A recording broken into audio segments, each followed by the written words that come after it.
আসসালামু আলাইকুম রহমতুল্লাহ। বাংলাদেশের দক্ষিণের জেলা সাতক্ষীরা।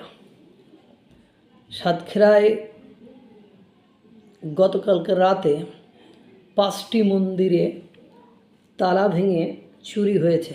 স্বর্ণালংকার, টাকা পয়সা সহ মূল্যবান সামগ্রী সব চুরি হয়েছে এবং মন্দিরে যে সিসিটিভি ছিল সেগুলো ভাঙচুর করে ডিস্ক পর্যন্ত খুলে নিয়ে চলে গিয়েছে। বাংলাদেশের এই সংখ্যালঘুরা কবে যে একটু নিরাপদ জীবনযাপন করতে পারবে, এই ঘটনায় সাতক্ষীরার ওই অঞ্চলের মানুষ আতঙ্কগ্রস্ত। এমনিতে ডক্টর ইউনূসের শাসনামলে বাংলাদেশের যারা সংখ্যালঘু হিন্দু ছিল তাদেরকে কি হয়েছে, তাদেরকে কি করা হয়েছে সেগুলো আপনারা এর আগেও বিস্তারিত শুনেছেন। তারা দীপুচন্দ্র দাসকে পিটিয়ে ল্যাংটা করে উল্টাকু ঝুলিয়ে গলায় পা দিয়ে মেরেছে। তারা খোকনচন্দ্র দাস, তারা রানা প্রতাপ, এই ধরনের মানুষগুলোকে তারা কিভাবে খতম করেছে আপনারা সেগুলো জানেন। ধর্ম অবমাননার কথা তুলে তারা রংপুরের গঙ্গাচড়ায় 22টি বাড়িতে হামলা চালিয়ে লুটপাট করে একাকার করে ফেলেছিল ডক্টর ইউনূসের আমলে।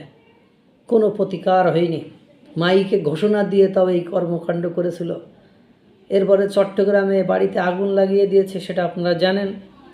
তাদের ধর্মগুরু চিন্ময় কৃষ্ণ দাস এখনও রাষ্ট্রদ্রোহিতা মামলায় কারাগারে আছে।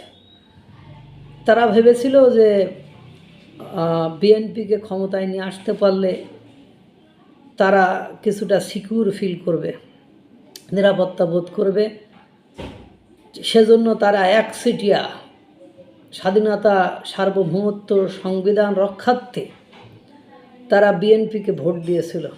কিন্তু যখন আজকে আমি এই নিউজটি করছি তখন দেখলাম সাতক্ষীরার 5টি মন্দিরে তালা ভেঙে সেই মন্দির থেকে চুরি করা হয়েছে স্বর্ণ অলংকার। আপনারা জানেন তারা তাদের দেবীদেরকে কত ভালোবাসে, তাদেরকে দুর্গা বলেন, কালী বলেন, সরস্বতী বলেন, তাদেরকে স্বর্ণ অলংকারে নিজের আপনজনের মতো করে অলঙ্কৃত করে রাখে।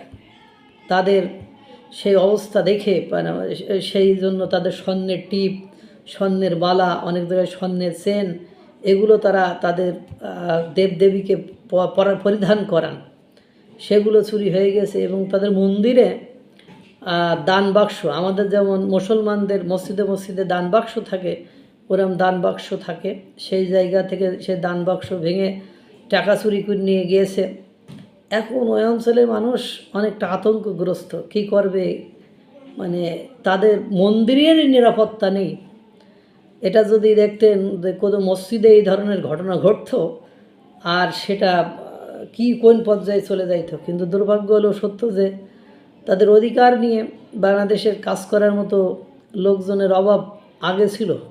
এখন বর্তমান সময়ে সরকারের কাছে তারা যে প্রত্যাশা করেছে সেটা কতটা পূরণ হবে আল্লাহই ভালো জানে। আমার মনে হয় একটা দেশের শান্তি, শৃঙ্খলা, সৌহার্দ্য, একটি দেশকে সুন্দর করে পরিচালনা করার জন্য সর্বাগ্রে যেটা দরকার সেটা হলো সেই দেশের নিরাপত্তা, সকলের নিরাপত্তা, সকল ধর্মের লোকের নিরাপত্তা।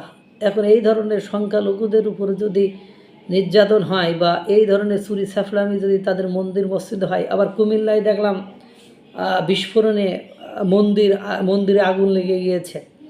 আর এসব দেখেই আপনি ভারতের সাহায্য সহযোগিতা ছাড়া চলতে পারেন না। এই যে ডিজেল সংকটে যখন পাকিস্তান হাহাকার লেগে গেছে, স্কুল, অফিস, আদালত বন্ধ করে দিচ্ছে, তখন আপনি ডিজেল পাচ্ছেন ভারত থেকে। এবং আপনারা জানেন বাংলাদেশের হিন্দুরা বা বাংলাদেশের হিন্দুদেরকে ভারত সরকার প্রচণ্ড ভালোবাসে, তাদের জন্য সুযোগ সুবিধা দিতে চায়, তাদের জন্য বারবার করে প্রতিবাদ জানায়।